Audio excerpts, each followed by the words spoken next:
아산시청 공무원이 직접 드론 자격증을 따는 등 드론 전문 인력 양성을 통해 행정 전 분야에 접목시키고 있어 주목됩니다.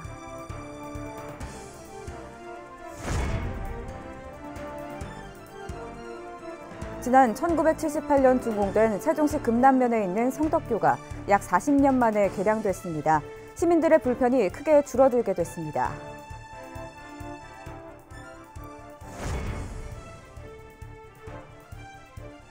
세종지방경찰청이 시출범 7년 만에 개청했습니다. 지방청 단위로는 전국 18번째로 개청이 가는 의미와 남은 과제를 짚어봅니다. 여러분 안녕하십니까? 티브로드 뉴스입니다. 이미 드론은 산업 전반과 일상생활에서 빼놓을 수 없을 정도로 활용도가 높죠. 자치단체에서도 공무원이 직접 관련 자격증을 취득하는 등 행정 전 분야에 드론을 접목시키고 있습니다. 송용환 기자의 보도입니다. 아산 온천개발지구 상공에 드론이 떴습니다. 개발 사업으로 시시각각 변하는 도시의 모습을 촬영하기 위해서입니다. 드론 조종에 나선 사람은 다름 아닌 아산시청 공무원. 각종 민원과 토지 행정에 드론을 적용하기 위해 직접 자격증까지 땄습니다. 지금까지 일선 자치단체는 업체들과 계약을 맺고 정기적으로 항공사진과 지도를 받아왔습니다. 그러나 공급 주기가 길고 수시로 촬영이 불가능해 즉각적인 활용이 어려웠습니다. 하지만 시 공무원이 직접 드론을 조종하다 보니 필요할 때마다 원하는 곳의 항공사진을 확보할 수 있게 됐습니다. 원하면 저희가 허가를 넣고 바로바로 현장을 나가서 실시간으로 또 항공 영상을 득해서 업무에 활용할 수 있다는 점이 굉장히 좀 편리성이 높아진 부분이라고 할 수 있습니다. 아산시 토지행정과는 1억 원을 들여 드론 세대와 영상 편집기 등을 갖추고 있습니다. 또 공무원을 대상으로 영상 촬영과 편집 등 드론 전문 인력을 양성하고 있습니다. 이를 통해 토지 행정은 물론 향후 재해 재난 등 다양한 분야에서 활용도를 높여나갈 방침입니다. 재해 재난 발생했을 때 실시간으로 재해를 촬영을 해서 도지사님이나 아니면 시장님이 진두지휘할 수 있는 그런 활용 방안도 가지고 있고요. 장기적으로는 이제 드론 활용 기본 계획을 세워서 민간 분야라든지 전문 자문위원들한테 어떤 활용할 수 있는 분야들 많이 확대해서 무궁무진한 드론의 활용도 앞으로 일선 자치단체에 어떤 변화를 일으킬지 주목됩니다. 티브로드 뉴스 송용환입니다. 아산에서 교육감 전형, 즉 고교 평준화가 도입됐을 땐 2개 학군이 적합하다는 연구 결과가 나왔습니다.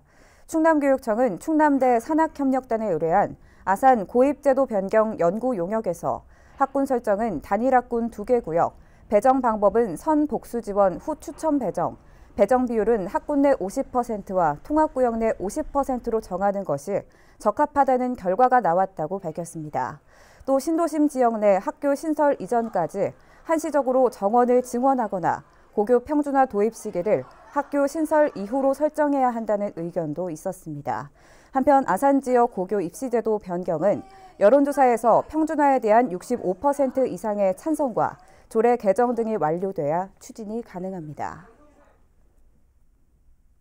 아산 여성 새로 일하기 센터가 기업 격리 실무 사무원 양성과정 직업교육 훈련생 20명을 모집합니다. 직업교육 훈련은 다음 달 26일부터 2달 동안 엑셀과 전산 회계에 관한 전문 직업교육으로 진행됩니다. 모집 대상은 경력 단절 여성 등 취업을 희망하는 여성 구직자이며 교육비는 무료입니다.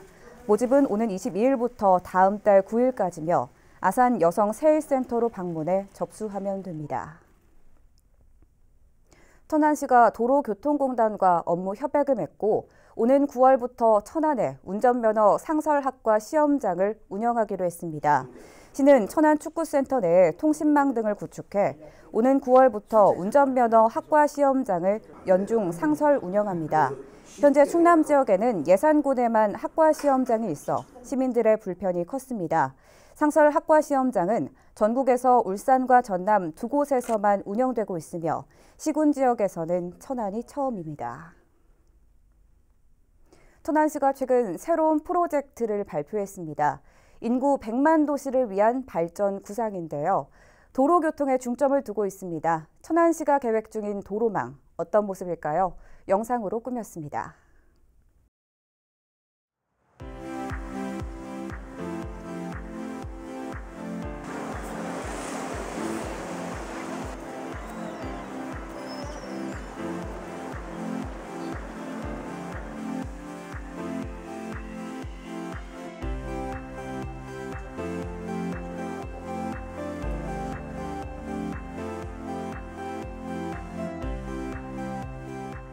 변화가 있습니다. 평택 고속도로가 신설할 예정이고 있고 또 당진 고속도로 이런 또 논산 고속도로 이런 고속도로가 합쳐져 있기 때문에 그 고속도로를 활용해서 지역의 교통망을 분산을 시키고 일부 지역의 그 인구에 대한 그 교통 수요를 축적하기 위해서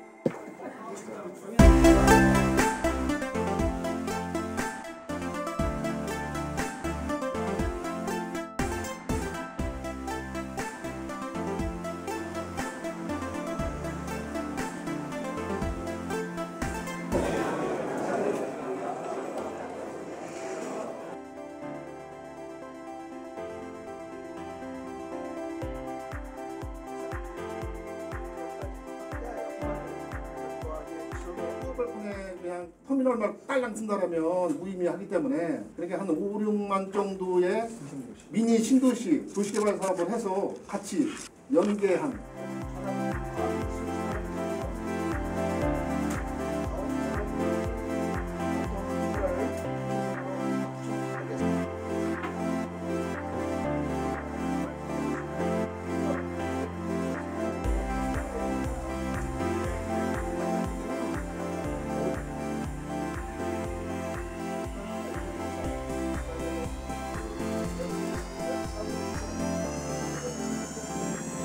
전략 구상을 여러분께 발표하고자 합니다.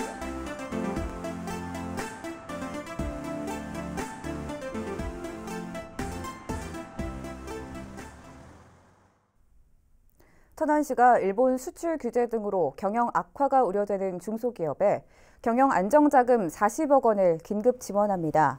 시는 수출 규제로 어려워진 반도체 디스플레이 업체와 완성차 업체의 내수와 수출 부진에 따른 자동차 부품 업체의 경영 악화를 최소화하기 위해 긴급 지원을 실시합니다.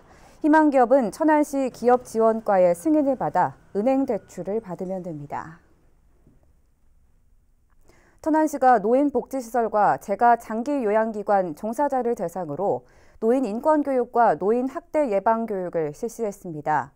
종사자 800여 명이 참가한 교육은 노인 인권 침해 예방과 대응법 등을 각종 사례를 통해 진행됐습니다. 5월 말 기준 천안시 노인 인구는 6만 5천여 명으로 이 중 6,700명이 노인 장기 요양 등급 판정을 받아 전체 노인 인구의 10%를 차지하고 있습니다. 충남도의회 친일단체 청산을 위한 특별위원회가 김영권, 이선영 의원을 각각 위원장과 부위원장으로 선임했습니다. 특위는 앞으로 친일 인사가 끓인 표준 영정과 교가 교체 등 친일 잔재를 청산할 수 있도록 관련 조례 제정에 앞장설 계획입니다. 각 정당 대표 등 10명의 도의원으로 구성됐으며 활동 기한은 오는 2021년 6월까지입니다. 백석대학교가 교육부와 한국연구재단으로부터 4차 산업혁명 혁신선도대학으로 선정됐습니다. 백석대는 5G와 ICT 기반 기술 혁신을 바탕으로 한 농축산업 환경 제어를 목표로 5G 디지털팜 협약 과정을 운영할 계획입니다. 이번 선정으로 백석대는 정부로부터 2021년까지 연간 5억 원을 지원받게 됩니다.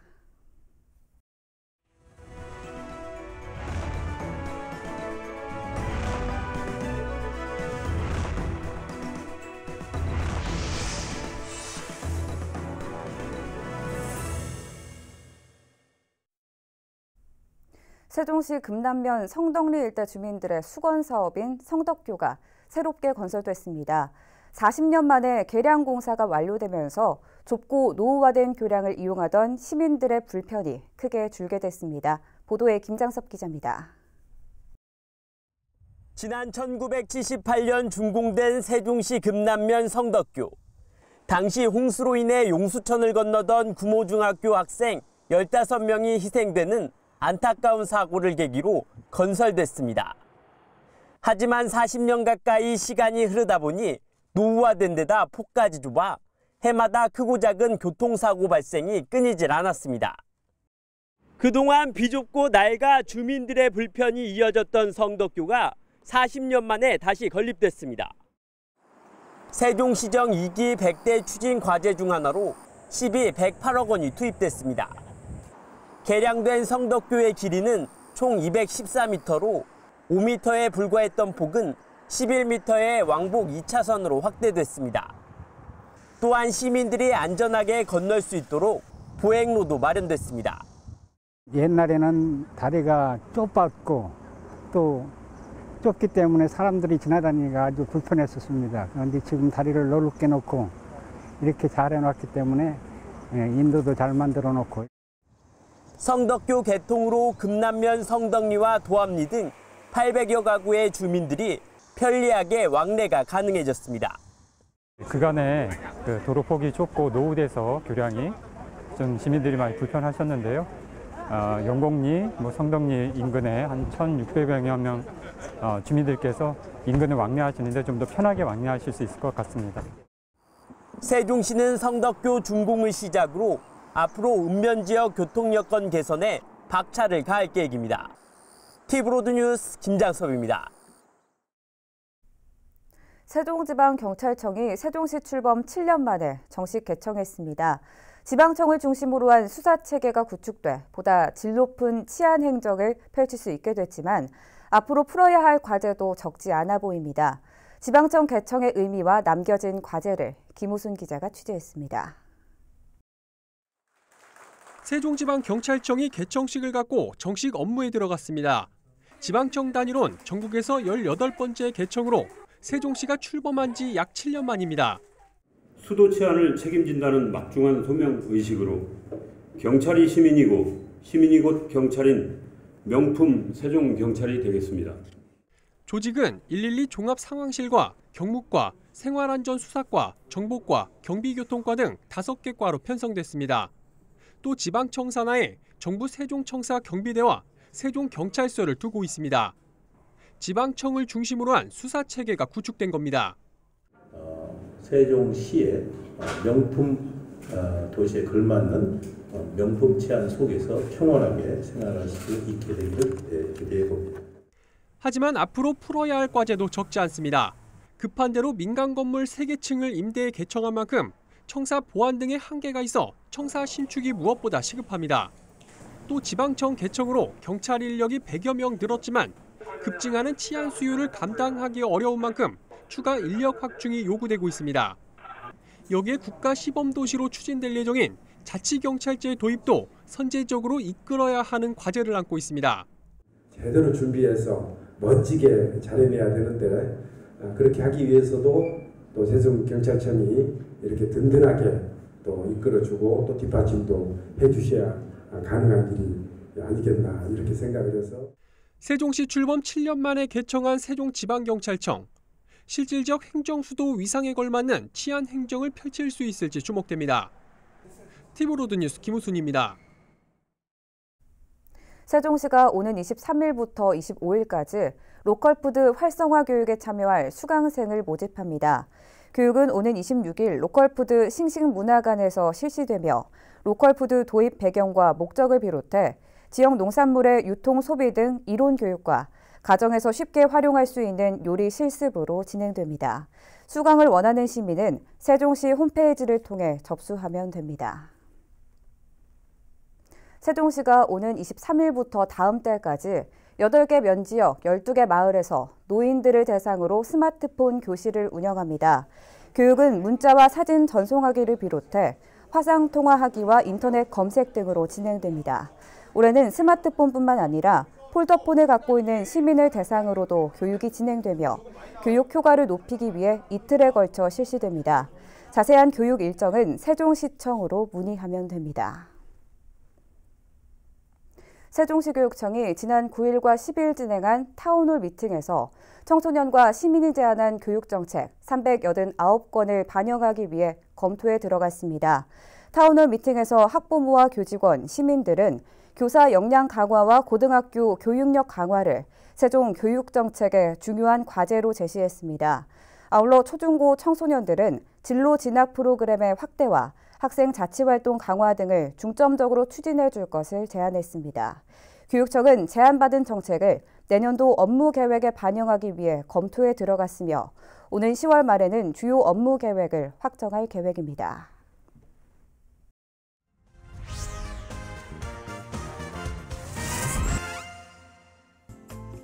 본격적인 휴가철을 앞두고 이런저런 계획들로 마음 바쁜 주말이 될 것 같습니다. 고속도로 상황은 어떨까요? 이번 주말은 태풍의 영향으로 비 소식이 있는데요. 때문에 나들이 차량이 감소하면서 교통 상황은 비교적 원활할 것으로 전망됩니다. 이번 주말에는 오감을 즐겁게 해줄 여름 대표 축제들이 펼쳐집니다. 논산 토마토 페스티벌과 김천 자두포도 축제가 열리고요. 또 세계적인 보령 머드 축제도 개막합니다. 머드의 세계에 푹 빠져보고 싶다면 서해안선 대천 나들목을 통해 이동하시면 되겠습니다. 먼저 토요일 지방 방향입니다. 최대 정체는 오전 11시 무렵으로 바라보고요. 최적 출발 시간은 오전 8시 이전으로 전망하고 있습니다. 가장 많이 막힐 때 예상되는 소요 시간은 서울에서 대전까지는 최대 2시간 20분, 강릉까지는 4시간 20분 예상됩니다. 1번 경부선 이용하신다면 기흥에서 안성 그리고 북천안부터 어렵겠는데 이 북천안에서 청주 기소까지는 47분 정도로 원활할 때보다 22분은 더 걸리겠고요. 50번 영동선은 정오 무렵 신갈에서 양지 또 덕평에서 여주 부근 지날 때 가장 어렵겠습니다. 그럼 일요일 돌아오는 길은 어떨까요? 서울 방향 가장 막힐 때는 오후 4시 무렵이 되겠고요. 밤 11시는 넘어야 정체가 풀리겠습니다. 정체 구간 보면 경부선은 청주에서 목천 그리고 기흥 부근 지날 때 가장 답답하겠고요. 50번 영동선은 대관령에서 진부 또 여주 부근 어렵겠는데 여주에서 양지까지는 74분은 걸리겠고요. 60번 서울 양양선은 남춘천에서 설악 그리고 서종 부근 지날 때 가장 어렵겠습니다. 휴가철 장거리 운행을 계획 중이시라면 차량 점검 미리 꼭 해두시기 바라고요. 지금까지 고속도로 주말 교통 예보였습니다. 이어서 우리 지역 구인 구직 정보를 알려드립니다.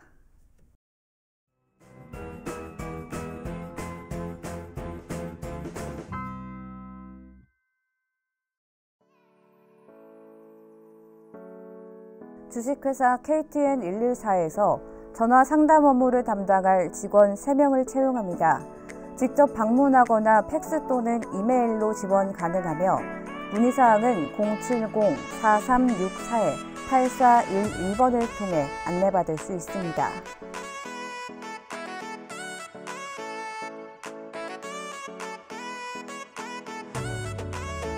주식회사 선진파워테크에서 금속부품 조립 업무를 담당할 직원 3명을 채용합니다.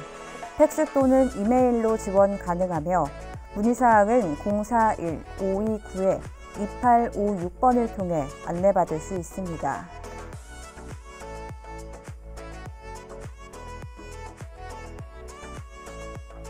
주식회사 블루네트웍스에서 IT 기술 영업 업무를 담당할 직원 2명을 채용합니다. 팩스 또는 이메일로 지원 가능하며 문의사항은 041-417-2566번을 통해 안내받을 수 있습니다.